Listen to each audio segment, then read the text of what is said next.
específico de lo que tienen que saber de cáncer y lo de genética de poblaciones, en donde lo que me interesa es que ustedes sepan abordar un X tabulado y un X cuadrado. Les recomiendo que intenten practicar ejercicios. No es lo que pues yo espero que les ponga, pero igual practiquen como la parte de los cálculos, y lo que me interesa es que a partir de eso ustedes sepan establecer si se acepta o se rechaza una hipótesis nula o no, y que conozcan del equilibrio Hardy-Weinberg. ¿Listo? Eso es como lo que pues me quedaría por mi parte, y ya terminar de darles estos temas. Entonces, hablemos sobre la herencia mitocondrial. Este tipo de herencias es una de las situaciones clínicas en las que se presenta algo específico, y es que no hay necesidad de aplicar esquemas de cruzamiento, porque como lo vamos a ver más adelante, siempre vamos a saber quién es la persona afectada, y lo único que nos interesaría saber es cómo se transmitió la enfermedad, sea bien en un componente completo o incompleto. La herencia mitocondrial hace referencia a todas las alteraciones genéticas que se producen en el ADN mitocondrial, el cual se encuentra dispuesto de forma circular en las mitocondrias. ¿Cuál es el impacto de todo esto? Resulta que, como bien ustedes recuerdan por allá, cuando yo les daba también las asesorías de biología molecular, les explicaba mucho que la teoría de la mitocondria viene de que en un comienzo una bacteria fue fagocitada por la célula, y esta la utilizó como mecanismo para la producción de energía en su entorno, ¿no es cierto?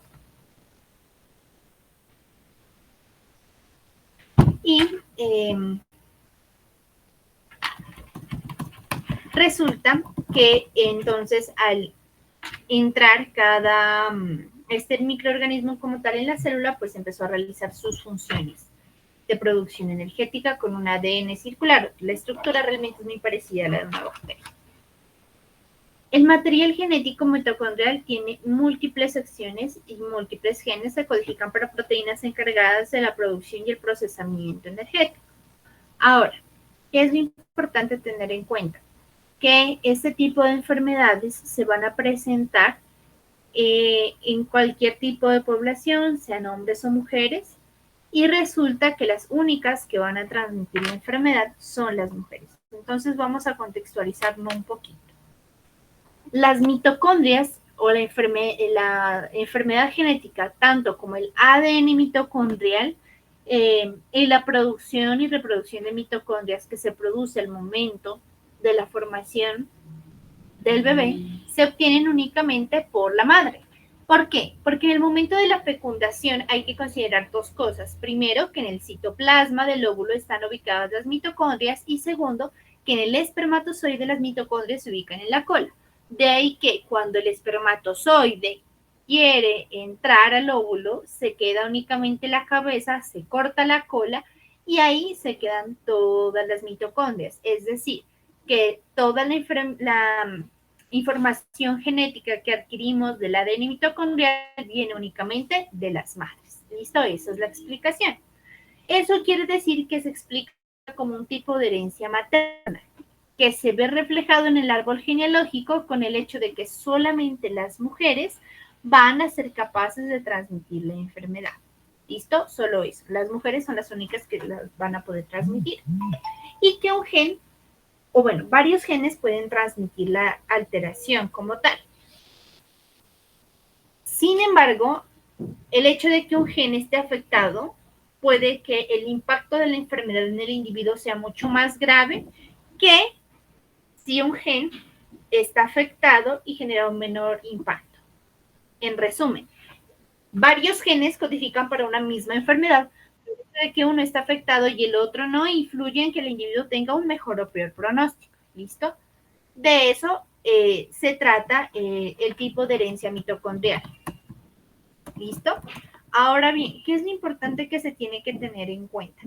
Que en este tipo de enfermedades va a presentarse una alteración supremamente importante en la producción energética que tiene el individuo. ¿Listo?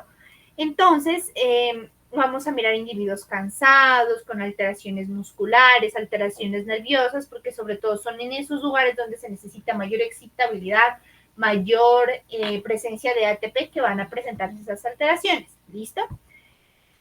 Ahora, nosotros tenemos varias mitocondrias en nuestras células, ¿ok? Varias mitocondrias en nuestras células. Para que el individuo presente sintomatología y el desarrollo de la enfermedad, hay un punto de corte. Es decir, podemos tener o todas las mitocondrias malas, o todas buenas, o un porcentaje bueno y un porcentaje malo. ¿Listo? Y a eso es a lo que nosotros lo vamos a conocer como los conceptos de homoplasmia, homo que es igual, y hetero, que es diferente, heteroplasmia. Para que un individuo presente una alteración mitocondrial manifiesta con clínica y con posible detección molecular, hay que tener en cuenta 4 situaciones.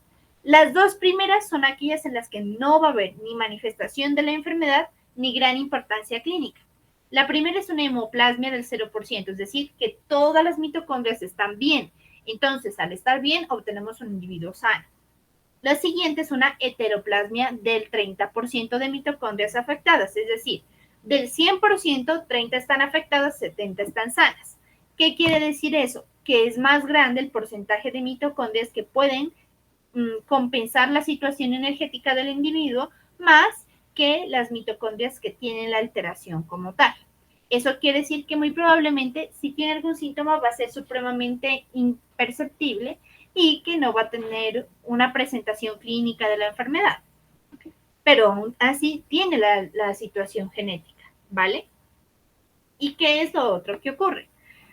Puede ocurrir ya el concepto de heteroplasmia y homoplasmia. Heteroplasmia del 70% con las mitocondrias mutadas es cuando hay más mitocondrias afectadas que las sanas. Aquí sí va a haber una manifestación clínica. No va a ser la más grave porque pues hay un pequeño porcentaje que intenta compensar, pero sí tiene ya una presentación clínica específica para dar el diagnóstico, ¿ok? Y la homoplasmia, con el 100% de las mitocondrias afectadas, es el peor escenario clínico en donde todas las mitocondrias tienen alteración y el paciente tiene una presentación clínica típica, con múltiples afecciones en la parte energética, con dificultades para el movimiento, la visión, la función motora. Entonces van a ser pacientes que van a llegar mucho más complicados. ¿Listo?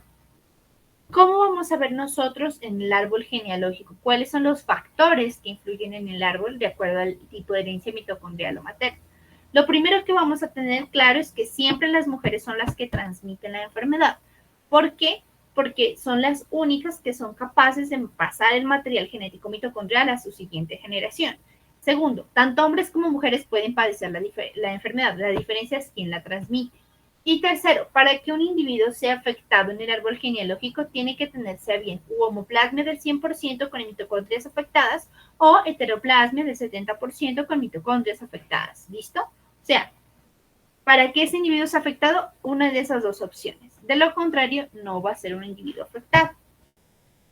¿Cuáles son las patologías asociadas más frecuentes? La más común es la neuropatía óptica de Leber, que genera una afección uniobilateral del nervio óptico y que puede tener una progresión rápida iniciada después de la tercera década de la vida, es decir, desde los 20 en adelante. Fallas multisistémicas, cerebro, afectaciones en páncreas, corazón, músculo.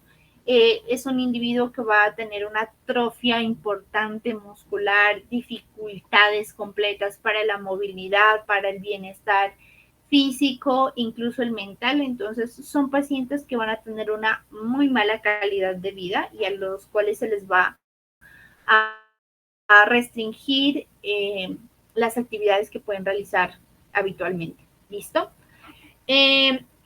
¿Cómo llegan estos pacientes? Llegan cansados, con dolores de cabeza, problemas de memoria, trastornos del desaprendizaje, problemas motores. Digamos que están desde la niñez hasta la adultez, donde se pueden identificar la mayor parte de los síntomas, debido a que en ese periodo donde los niños requieren más energía, los adolescentes y los adultos realizan actividades un poco más pesadas, pues la producción energética se va a incrementar y lo más probable es que presenten los síntomas que presentan la compensación por este caso. La mayor afectación es la muscular y la nerviosa, como para que lo tengan en cuenta. Y la enfermedad pues que tenemos que tener en cuenta es la neuropatía óptica de Leber. La neuropatía óptica de Leber es una enfermedad en la que se producen alteraciones debido a una mutación en los genes mitocondriales, principalmente el MTND1, MTND4 y MTND6. MT quiere decir mitocondria, ¿listo? Que están en unas ubicaciones específicas y que básicamente generan una atrofia y un daño importante desde el punto de vista vascular y funcional para el nervio óptico.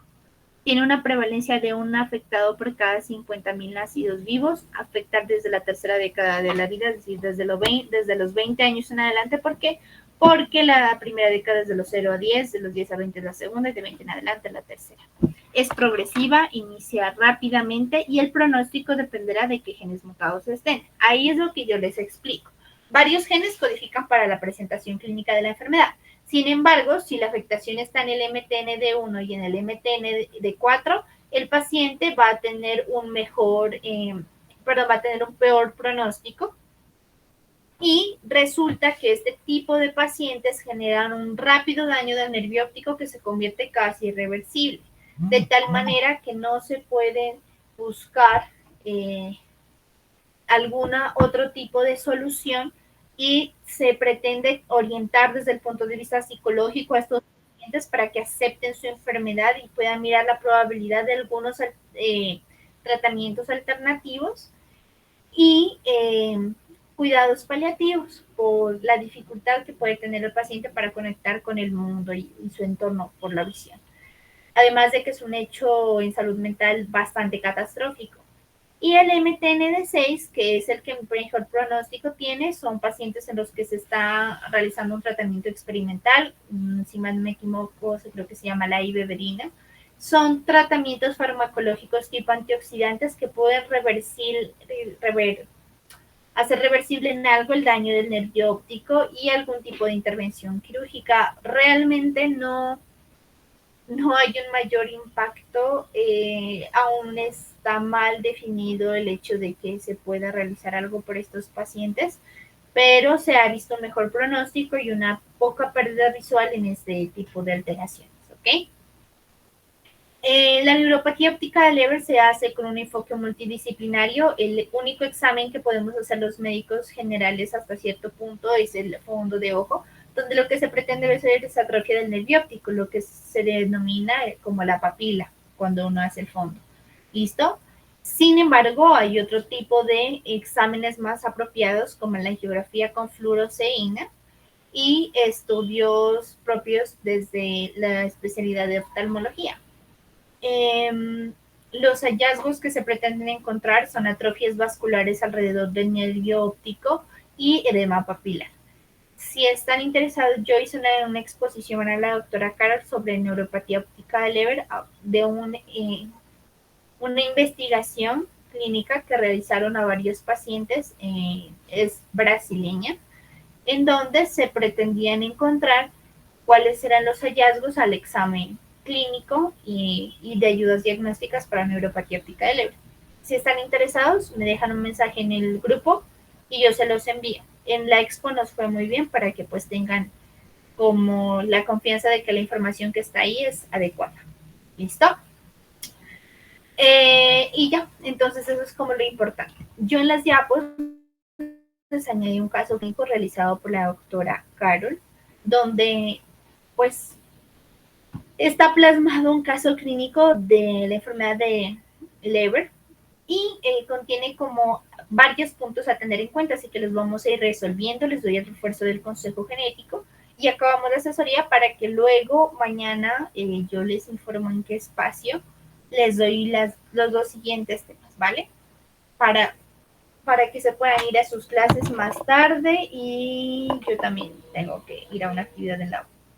Entonces, chicos, resulta que es un caso clínico de HR, que es un paciente masculino de 23 años de edad, de padres no consanguíneos, con 3 hermanas mayores, que hace 3 años y medio empezó a perder la vista en el ojo izquierdo y luego en el ojo derecho. Negó presentar dolor ocular, no refiere antecedentes heredofamiliares ni antecedentes patológicos. Y resulta que este paciente fue atendido en neurología, le hacen una exploración aparentemente normal. Sin embargo, no encontraban la explicación de la pérdida visual. Se realizan estudios que solamente fueron un TAC de cráneo y paraclínicos, pero no se les encontró, así que pensaban buscar algo de características autoinmunes y lo que hicieron fue darle pulsos. Pulsos o los bolos que dice ahí son dosis elevadas de corticosteroides que pretenden disminuir la reactividad de una enfermedad autoinmune.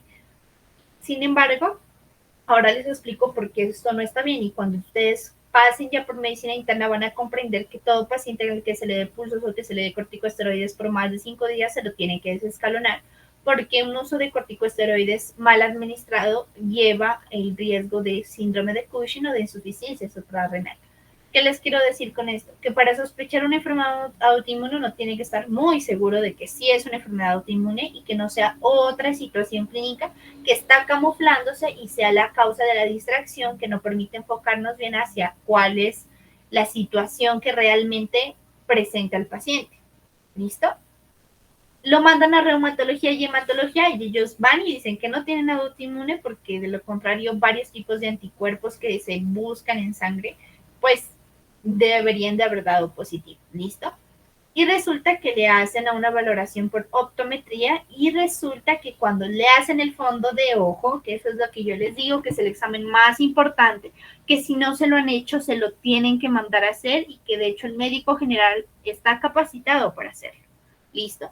Y encuentran atrofia óptica bilateral. Atrofia es que el nervio se hace chiquito, entonces la papila uno la ve como una luz blanquita que alumbra. ¿Listo? Pero entonces cuando uno, porque a ver, en vivo los nervios son como un color amarillo brillante, más o menos. Así es el color de los nervios, súper amarillito brillante. Y entonces la papila, cuando ustedes acercan la luz del oftalmoscopio, se va a ver así, brillante. La atrofia se ve como una papila mucho más pequeña y con poca actividad vascular a su entorno. ¿Listo? ¿Cuál es el punto de todo esto? Haga el árbol genealógico, mire qué factores influyen en bueno, pues sí, qué factores influyen en el árbol genealógico y el consejo genético.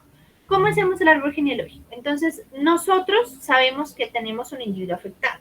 Lo que nosotros no tenemos claro es los antecedentes familiares. Resulta que en este caso clínico no lo añadió la doctora Carol, pero yo le dije, para que uno pueda saber, aquí no vamos a hablar de atipicidad, ¿ok? Aquí no vamos a entrar en ese tema. Lo que yo le preguntaba a la doctora Carol es, Doc, en este caso clínico falta un dato importante y es que sabemos que el hijo tiene alteración, pero no nos especifica nada sobre los padres. Tendría que darnos al menos algo de indicio sobre la mamá, ¿vale? Porque el papá, ni al caso, pues el papá no puede transmitir la alteración, solo puede ser la mamá. Entonces ella me aclaró, corregimos el caso clínico y aquí la madre sí tenía ceguera bilateral, ¿listo? Que comenzó como a los 30 años. Entonces, en el árbol genealógico, que siempre lo marcan por generaciones, marquen los individuos, aquí no está completo, pero siempre marquen los individuos con del 1 al que les dé y señalen con una flecha al individuo afectado. ¿Cuántos afectados tenemos? Tenemos 2 afectados, listo, de 5. Y lo que tenemos que tener en cuenta es que los factores que influyen es que primero la madre fue la que transmite la enfermedad, segundo, tanto hombres como mujeres pueden padecerla y tercero, que HR, creo que sí es HR. Sí, que HR, que es el paciente de interés, para que se considere afectado, tiene que tener una heteroplasmia del 70% con mitocondrias afectadas y una homoplasmia del 100% con mitocondrias afectadas. Que el posible diagnóstico es neuropatía óptica de Leber, que si no se tiene diagnóstico, se tiene que realizar un test genético para ADN mitocondrial y lo que se pretende buscar es la ubicación del gen alterado o el gen alterado en específico. Además, se tiene que aclarar que tiene que complementarse con otros tipos de estudios oftalmológicos que permiten determinar el tipo de atrofia. ¿Por qué? Porque un individuo puede perder la vista por muchas cosas. Las más comunes, los tóxicos en la población joven por intoxicación con etanol. ¿Listo? Con metanol. Las causas que le siguen son las vasculares y las metabólicas. En las vasculares están las alteraciones como la retinopatía hipertensiva, en donde se forman unos aneurismas, unos rosarios, y eso genera que la parte vascular del nervio sea deficiente y el paciente termina con pérdida visual. Y la otra situación es que está la retinopatía diabética, en donde por la cantidad de glucosa que hay se genera un daño endotelial y eso también va a generar alteraciones vasculares. ¿Listo? Y esas alteraciones vasculares son las que se van a reflejar en la papila, que es el nervio óptico como tal. Entonces, primero, aclarar con los exámenes oftalmológicos qué más pasa, ¿ok? ¿Qué más pasa en ese individuo? ¿Y cómo hacemos el consejo genético? Siempre, perdón, aquí no está corregido como lo que les enseñó la doc, pero entonces lo dejo ahí para que recuerden unos datos. Es casi lo mismo, pero igual se los dejo, ¿vale? La primera es el consentimiento informado y que los individuos tengan la solicitud del consejo genético. Luego nos vamos a la primera consulta, donde si les pone la doctora a poner las evidencias duras y blandas, ya saben que las duras es todo lo científicamente comprobable, incluyendo los síntomas que el paciente refirió, pero que están registrados en la historia clínica. Y todo lo que es evidencia blanda es lo que nos cuenta el paciente en el momento. Además, en la primera consulta lo que hacen es recolectar toda la información de la historia clínica previa del paciente y empezar su sospecha diagnóstica haciendo una búsqueda anónima. Luego nos vamos a la junta médica y la parte de solicitud de exámenes. ¿Qué necesitan ustedes? Que en la junta médica pidan el concepto de los especialistas para saber qué más requiere en evaluación este muchacho y saber si el diagnóstico al que se llega es el mismo. ¿A quiénes se tiene que remitir? Esencialmente a oftalmología para mirar la probabilidad de realizar exámenes mucho más especializados en fondo de ojo que permitan establecer la atrofia del nervio óptico con claridad y asociarla a una posible enfermedad de Leber. La segunda cosa que tienen que hacer es remitirlo a psicología debido al impacto negativo que ha tenido la pérdida visual en su vida y que pueda encontrar nuevas formas de adaptaciones hasta que se confirme su diagnóstico y puedan ver las posibles alteraciones corregibles o solucionadas. ¿Listo? Esencialmente a esos dos especialistas.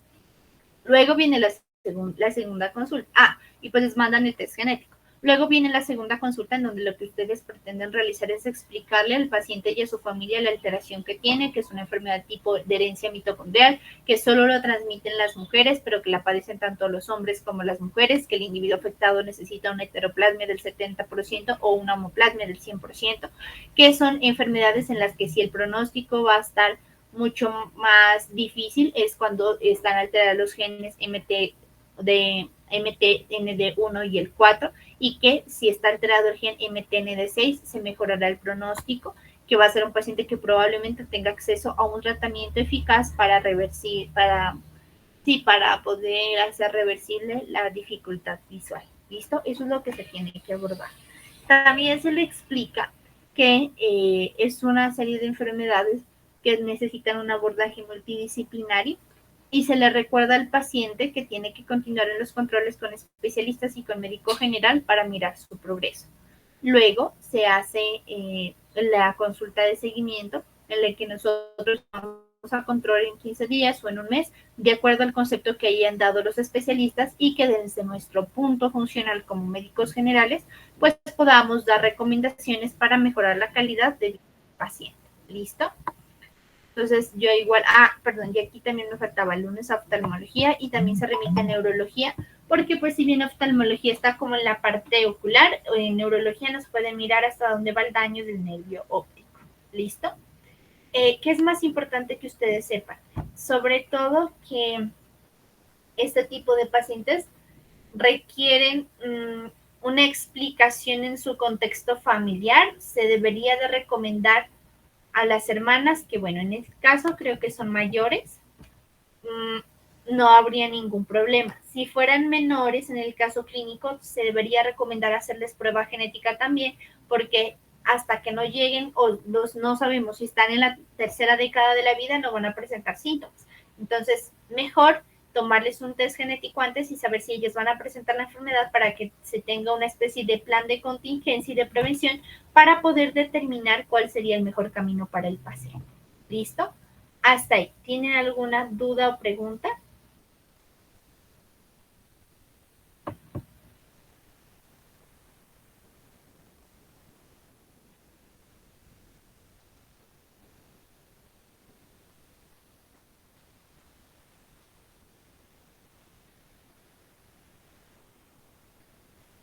Chicos, ¿tienen alguna duda?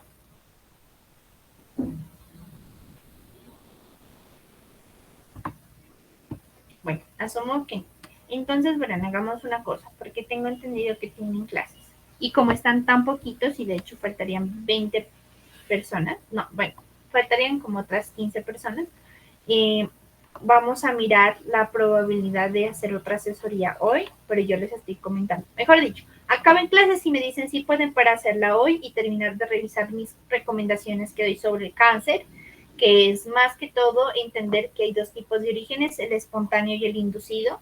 Hablarles un poco sobre qué es lo que le interesa mucho a la doctora Carol, que son los factores de prevención y recomendación también, que por favor váyanse ya revisando todos los temas que ustedes miraron en el primer corte y en el segundo corte. ¿Listo? Porque recuerden que es un parcial acumulativo y les puede volver a preguntar todo lo que les dio en las primeras secciones, desde lo que le miraron en los casos clínicos, los expos, los temas de herencia mendeliana, de herencia ligada al sexo, vayan repasando eso.